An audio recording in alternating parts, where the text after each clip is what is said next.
So how in the world are we going to feed a growing population without, destroying the planet? It's one of the biggest questions of our time for sure. Today, we're diving into a really powerful solution that's taking root in Latin America. It's this fascinating blend of farming and forestry that creates systems that aren't just sustainable, they're actually more profitable. It's a pretty cool story, so let's get into it. All right, here's our roadmap. We'll kick things off with what we're calling the grazing dilemma, basically the big problem we're facing. Then we'll look at how this whole system is being reimagined. After that, we get to the good part, the profit in the pasture, with real numbers. We'll also calculate this extra bonus, the climate dividend. And finally, we'll talk about how we go from a cool idea to something that happens everywhere. So, let's set the stage. At its core, the problem is pretty simple. People around the world want more meat and milk. That demand is skyrocketing, and it's putting a ton of pressure on our land. Conventional cattle ranching is, of course, a huge part of how we eat, but it takes up a massive amount of space. And that scale, well, it comes with a pretty steep environmental price tag. Yeah, so just doing what we've always done, that's just not going to cut it.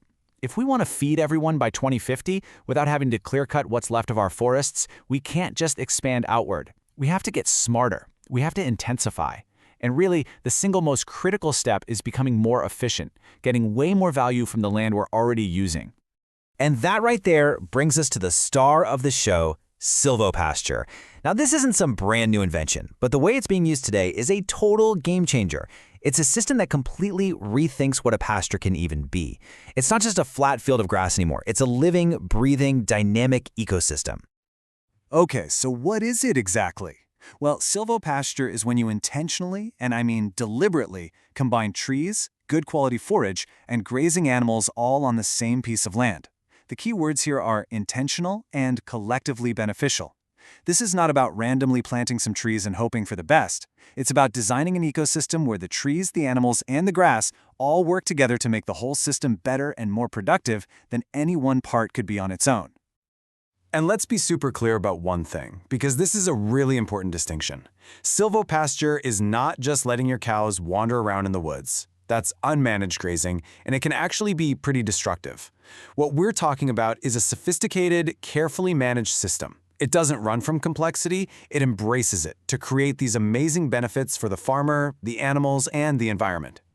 Now, all of this sounds great for the planet, but for this to really take off, it has to make sense for the ranchers, right? It has to pay the bills. So let's get down to brass tacks and look at the numbers. Does putting trees in your pasture actually make you more money? Check this out. What I love about this is that it shows what farmers themselves think it's worth. A study in Colombia actually asked ranchers to put a price on it, and the results, they speak for themselves. The ranchers valued a silvopastoral system at $290 per hectare. That's more than double what they'd value a standard pasture, even one with improved grass. They see the benefits firsthand: healthier cows, better food for them to eat, and even other products like timber or fruit. And if you look at it from an investment angle, the story gets even crazier. That same study looked at the internal rate of return, which is basically just a fancy way of saying how hard your money is working for you. Well, it doubled. It jumped from an already pretty good 11% in a traditional system to a whopping 22% in a silvopastoral one. That is a massive difference. You know, for any business owner, and especially a farmer, how fast you get your money back on an investment is absolutely critical. Well, these systems slash the payback period from 6 years all the way down to just 4. That 2-year difference can be the deciding factor for a farmer thinking about making the switch. And here, this is where it really changes lives. Because these systems are so incredibly productive, a family can make a decent living, we're talking 2 minimum salaries, on just 3.8 hectares of land. That's down from 6.5. This makes small farms not just possible, but profitable and resilient. The takeaway here is huge. Silvopasture isn't about making a sacrifice. It's a direct road to being better off. Okay, so the direct profits for the ranchers, they're crystal clear. But there's this whole other layer of value being created here, hiding in plain sight. We can call it the climate dividend. These are serious environmental benefits that, in the world we live in today, can actually be turned into cold, hard cash. Which kind of begs the question, right? What's a tree in a field actually worth in dollars and cents? Well, it turns out you can calculate it, and in a few different and pretty interesting ways. Let's start with something really simple: shade. I mean, think about it. When cattle get stressed out from the heat, they don't produce as much milk or meat. One analysis calculated that just by reducing that stress, the value created by tree shade over 1,000 hectares is more than $2 million. That's real money, just from giving the cows a nice, cool place to hang out. The trees also mean the cows get better stuff to eat, more nutritious forage. And when a cow's diet is better and easier to digest, their bodies produce way less methane. And that reduction in greenhouse gas, it has a real-world value. For every 1,000 cattle, it's worth over $6,000 in any system where there's a price on carbon. And hey, this isn't just theory. Carbon has a price, and as you can see, it varies a lot around the world. Whether it's Colombia's local carbon tax or the much, much higher prices in the EU's market, these emissions reductions are a potential new revenue stream for ranchers. It literally turns doing the right thing for the environment into cash in their pocket. Okay, so at this point, you're probably thinking, this sounds incredible. It's more profitable, it's better for the climate, so why isn't every single farm doing this? Well, that is the million-dollar question. And going from amazing potential to widespread practice means you've got to face some real-world challenges. So here are the main roadblocks. First up, you need new skills and new knowledge to pull this off.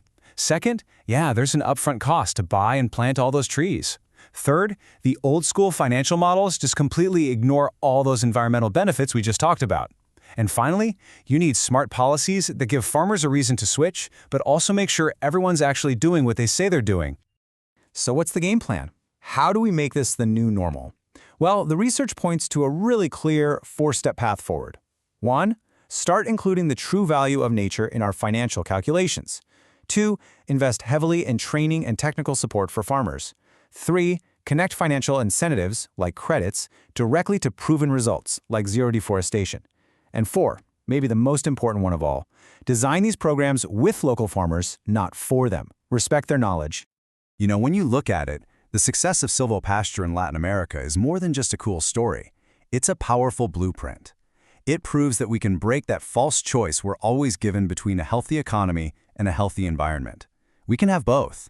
So the real question it leaves us with is this: how do we unlock the hidden value of nature everywhere else to build a food future that's not just more sustainable, but a whole lot more profitable for everyone?